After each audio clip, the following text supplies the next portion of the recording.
aš galėčiau sakyti, kad iš esmės aš savo problemą su tantra esu išsprendęs. Su seksualinės, vitalinės, kundalinė energijų transformacija. Bet energijos turi dar didesnę potenciją ir jos traukia į didesnius aukščius, grožius, gylius. Ir todėl vis tiek yra ką veikti, džiaugtis tom energijom ir jų transformacija. Ir šiuo metu Lietuvoje padėtis irgi yra labai bloga, kaip ir pasaulyje. Žmonės žino seksą, o jeigu užsiima tantra, tai užsiima technikom. Kodėl technika neatsako, neišsprendžia? Todėl, kad technika neturi tikslumo. Tik sąmonė. Jeigu aš upiju vertikaliai judėti materijoje, yra technika ir jinai duoda tam tikrą tikslumą. Pavyzdžiui, metrui milimetras. Jūs nepastatysite taip tiksliai, kad būtų metro aukštis ir milimetras. Ar milimetras į tą pusę, ar į tą pusę, sunkiai pasakysit, kurią pusę pakrypęs. Jeigu mikroną, tai niekas nepasakys. Techniką mes galim turėti, kuri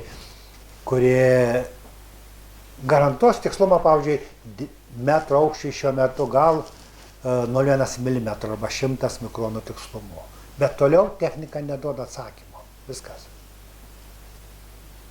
Toliau atsakymo nėra. Su ta technika baigta. Toliau reikalingas sąmoningumas. Jeigu norim užfiksuoti gravitacinės bangas, tikslumas turbūt ne tai, kad metrui 100 mikronų. Čia turbūt kilometrui pikometrai. Milijardus kartų tikslumas turbūt didesnis. Technika to jau neduoda. Su sąmoningumu gali žiūrėti ir tą tikslumą pasiekti ir rasti gravitacinės bangas. Tantroje tas pats. Jūs galite duoti bet kokią techniką. Bet kuri technika veda, jeigu jūs visiškai buki. Žinoma, jeigu jūs pasakys techniką, jūs atsipalaiduokit, veidą juskit ir sakykit, brangioji, ir ten truputį švelnesniais žodžiais ir gali seksas bus šiek tiek inteligentiškesnis. Bet iš sąmonės reikia liesti kiekvieną ląstelę. Kiekviena ląstelė dalyvauja judesyje, veiksme ir tada mylėjimasis tampa visų energijų transformacija. Visos energijos, visos medžiagos transformuojasi ir tai mes galim matyti iš sąmonės, todėl kad žmoguje yra 600 raumenų. Kad tos raumenys visus vesti, jokia technika negali. Nėra tokios technikos, kur galėtų valdyti 600 raumenų darniai. Tai įgali yra tik sąmonė. Ir tik todėl, kad sąmonė nėra jokių konfliktų, jokių varžų, jokių įtampų, viskas ir greičiai yra visiškai kiti. Ir tik tai iš sąmoningumo gali gimti tantra, beribė transformacija. Ir jeigu nedalyvaus kiekviena ląstelė mylėjimesi su augalu, su dangum, su saule, su moterim, su vyru, tai nebus tantra, tai nebus mylėjimasis, tai bus seksas. Geriausiu atveju geras. Visi mes jau mirinėjame. Šiandien mirtis arčiau negu vakar. Rytoj bus dar arčiau. Meditacija yra nuostabiausias dalykas susitikti su mirtim. Su kūno mirtim. Tada mes pradedam matyti, kad kūnas miršta. Protas beveik miršta.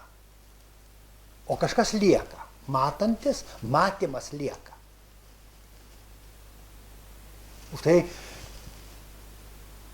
tantra arba tas sąmoningumas veikiant, geba viską subalansuoti ir paleisti, kuria rojų gyvenant, mirštant ir po mirties.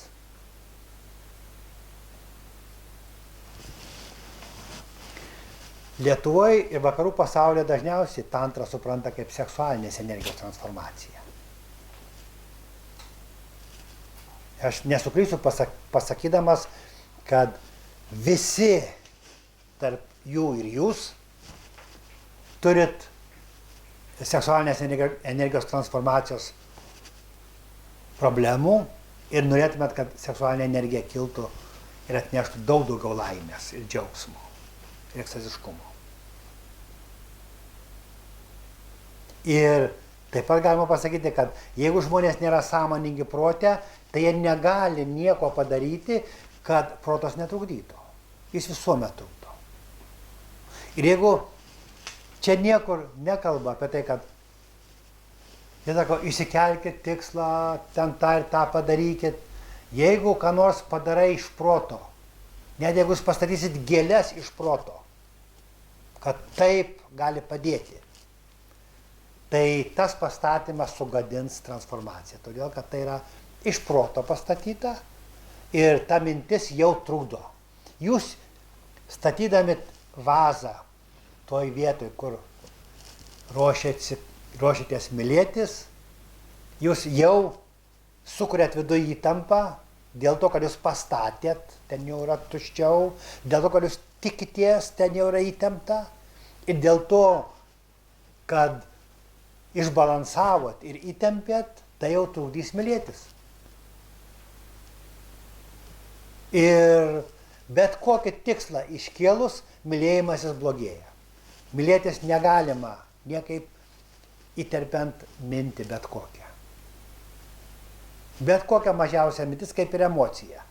Jeigu yra emocija, reiškia yra tam tikra energija, kuri jau trukdo, ją reikia transformuoti. Ir jūs galite bemintiškai paliesti energiją, mintį, ją paleisti, atsitraukti, transformuoti, tuomet tada seksas virsta mylėjimusi. Jeigu aš esu jautrus ir juntu jėgas, energijas, aš matau, kad aš paėmiau daugiau negu daviau, įtampa yra, aš turiu duoti tiek, kad subalansuočiau. Jeigu aš duodu tiek, kiek nusukau, nedadaviau, atiduodu, įtampa atsipalaiduoja ir aš prote galiu visom kryptim, visus savo elgesius subalansuoti, prote ir gyvenime taip, kad prote nėra jokių įtampų ir energija laisvai kyla per protą iš visos emocijos virsta energijom ir juda laisvai per protą į širdį. Širdys yra vieta, kurioje mes matom, ar yra balansas. Ta minčių balansavimą atliekam širdį, joje yra lygybė. Ir į širdį neįeisi, nepasiekęs išorė lygybės. Kai pasiekė protė lygybę, kūne lygybę, protė lygybę, tada energija teka aukštyn ir patenka į sielą. Čia yra ir sąmonė yra vienintelė instrumentas, kuris sujungia vidų su išorė. Arba mes esam sąmoningi ir galim judėti vidun į bemintę būseną, arba nesam sąmoningi ir niekaip nepatenkam vidui. Koks jūsų sąmoningumas, jūs galite pažiūrėti. Kūną jūs matot ir juntat. Pinigus galite paskaičiuoti, daiktus pasverti, gana sąmoningi. Emocijas jūs juntat ar ne? Ypač iš kurios ateina. Pyksti. Dėl ko pyksti? Tantra, tai reiškia matyti, kad pyksti, matyti, kodėl pyksti, prieiti prie tos vietos ir pakeisti taip struktūrą, elgesį, energiją, kad nepyktum, kad ta energija transformuotųsi. Juk jeigu jūs ant jūsų kas nors mes purvą arba mėšlą, niekas nesidžiaugs. Bet jeigu jūs galėtumėte sakyti, kaimynė, prašom šitą krūvą čia mesti, šitą ten, arba jisai sumeta, o jūs išvežiojat. Tai jūs galite padėkoti už mėšlą ir už purvą. Jis patrešia jūsų žemę. Ir galite paskui klausti, kaimynė, gal dar turi purvo. Arba neigiamą emocijų, mes turim į tai save transformuoti. Ir taip mes transformuojam bet ką į bet ką beveik. Bet kokią pyktį, taip pat ir seksualinė energija. Seksualinė energija, jeigu kažkas turi daug seksualinės energijos ir eina ieškoti, dėl to, kad yra represuota, jis pyksta ir būna mušasi, kariauja, žudo jis yra nejautrus, jis griūna, ligos prasideda. Jeigu žmogus yra sąmoningas seksualinės energijos, kundalinės energijos atžvilgių, emocijų atžvilgių, jis paima tas energijas ir transformuoja į gali protą, maitinti širdį, sąmonę, energija grįžta atgal. Tas, kuris yra sąmoningas, tas ima bet kokią energiją ir transformuoja. Tiek, kad turi apsčiai pats ir gali dalintis. Jeigu jūs esate sąmoningi prote, mintyse, tai jūs galite matyti, kur yra konfliktas. Kur yra konfliktas ir kur yra nelygybė, kur kažkas yra nelygų ir pakeisti, kad būtų lygu, jūs atsipalaiduojate, energija kyla. Jūs galite paimti energiją iš bet kurios minties, iš bet kur perkelti, bet kokią struktūrą kurti ir bet kokią energiją transformuoti į bet ką, perkelti laisvai. Jeigu jūs dabar žiūrit Lietuvoje, tai beveik visuomet kalba, kaip seksą pagerinti. Bet jūs galite daug tokių publikacijų rasti. Žinoma, čia būtų galima, jeigu yra internetas, gali atsidaryti internetą, surinkti žodį seksas ir tiesą pasakius reiktų ir pabandyti, kiek būtų peržiūrų Google. Kai aš tai pažiūrėsim publikaciją gero ir blogo, ko geras seksas skiriasi nuo blogo. Tai pirmiausiai matosi, kad žmogus čia yra kino publikacija, čia technologijos, čia yra jau mokslininkų puslapis technologijos. Tai, bet geras seksas yra beveik tas pats kaip ir blogas seksas. Beveik nieko nesiskiria. Arba seksas virsta mylėjimusi, arba nevirsta. Jeigu jisai ir liko seksu, tai beveik niekas nepasikeitė. Jeigu tai virto mylėjimusi, tai niekuomet žodis seksas nebus naudojamas apie mylėjimąsi. Jisai visuomet virs mylėjimusi, sakys, mylėtis yra nuostabu. Tūkstančiai būdų mylėtis. Ir žinoma, mes mylime su gamta, jeigu būsena tai. Jeigu po to ateina laikas, kai mylėjimasi su moterim, su vyru, tampa neblogesnis, geresnis, toks pat kaip ir būnant vienam. Dauguma ir apsėsti, tai jie kelia keliolika sekundžių iki keliolikos minučių, seksuodami jaučiasi geriau, po to blogiau. Bet jeigu žmogus pradeda transformuoti ir ta energija kyla ir jis jaučiasi taip pat gerai kaip mylėjimosi metu, tas mylėjimas jis atkrinta toliau, kad nei spaudžia, nei geriau. Galima sakyti, skonis kitas. Bet net jeigu skonis kitas, tai kažkiek traukia. Jeigu jūs turite daug skanių dalykų ir dar vienas yra skanus. Tikriausiai jūs pabandysite tą skanų dalyką, dar vieną. Bet paskui jūs galite pasižiūrėti, kad tas skanus dalykas, jo skonis truputį kitoks.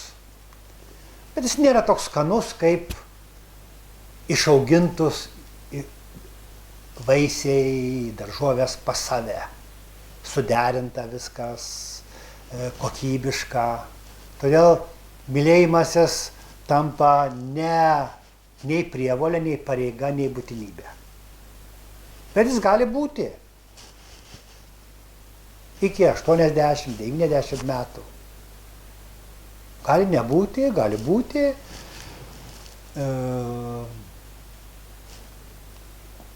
Jeigu yra transformacija, jeigu žmogus sugeba pirmiausiai kūne atsipalaiduoti, po to susibalansuoti ir prote. Ir jeigu jisai mintis protą pakeičia sąmonę ir elgiasi sąmoningai, nes tuomet viskas vyksta vertikalia kryptim, atsiranda vertikali gyvenimo dimensija ir viskas tantruojasi, viskas transformuojasi. Bet kuris seksas virsta mylėjimusi.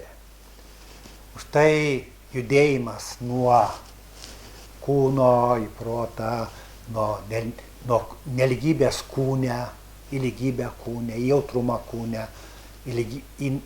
iš nelygybės prote, į lygybę prote, į balansą tarp proto ir kūno, į aukštesnį centrą, širdies, į sielos centrą. Ir sujungimas per sąmonę yra tantra ir tada duoda, kad dvasia gali judėti iki materijos per sąmonę, vedama sąmonės. Ir iš materijos į sielą, ir iš sielos į dvasią. Tas ratas užsidaro ir tuomet mes juntam lygybę visur, mes tada galim visiškai atsipalaiduoti ir nepaisant to, kad mes atsipalaiduojam, viskas juda. Kažkas žemyn, kažkas aukštyn.